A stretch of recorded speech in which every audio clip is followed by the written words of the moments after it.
বিরোধী জোট ইন্ডিয়ার বৈঠকে যোগ দেয় কংগ্রেস, মমতা, তৃণমূল, সিপিএম, সিপিআই সহ 25টি বিরোধী দল। কংগ্রেসের সর্বভারতীয় সভাপতি মল্লিকার্জুন খাড়গে জানান, 5টি বিষয়ে একমত হয়েছে বিরোধী শরিক দলগুলি।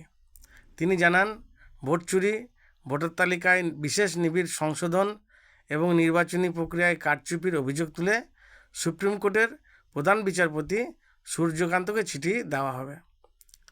তাছাড়া নিটের প্রশ্নপত্র ফাঁস এবং সিবিএসই কাণ্ডে কেন্দ্রীয় শিক্ষামন্ত্রী ধর্মেন্দ্র প্রধানের পদত্যাগ দাবি করেছে ইন্ডিয়া।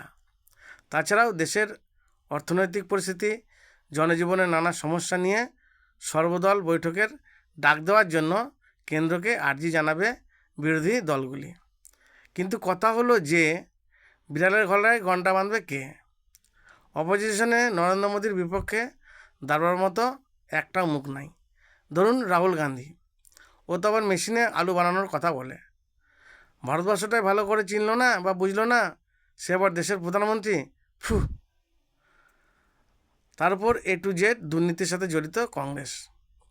এবার ধরুন অখিলেশ, মায়াবতী, বিহারের যাদব ব্রাদার্স, নীতিশ কুমার বা অন্যান্য যে সমস্ত নেতা নেত্রীরা রয়েছে, তারা তো সবাই আবার নিজের রাজ্যেই ক্ষমতায় নাই। ঢাল নাই, তরোয়াল নাই, নিধিরাম সর্দার, এই টাইপের ব্যাপার।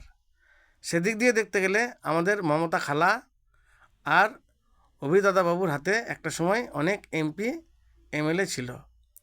অভিদাদাবাবু মানে অভিষেক বন্দ্যোপাধ্যায়। তখন মমতা খালা আর অভিদাদাবাবু দিবাস্বপ্ন দেখতেন যে মমতা খালা ভারতের প্রধানমন্ত্রী হয়েছেন।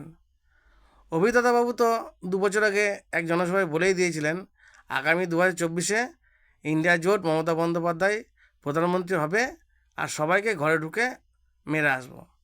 হায় অভিষেক, এখন তোর অবস্থা কী হয় তুই সামাল।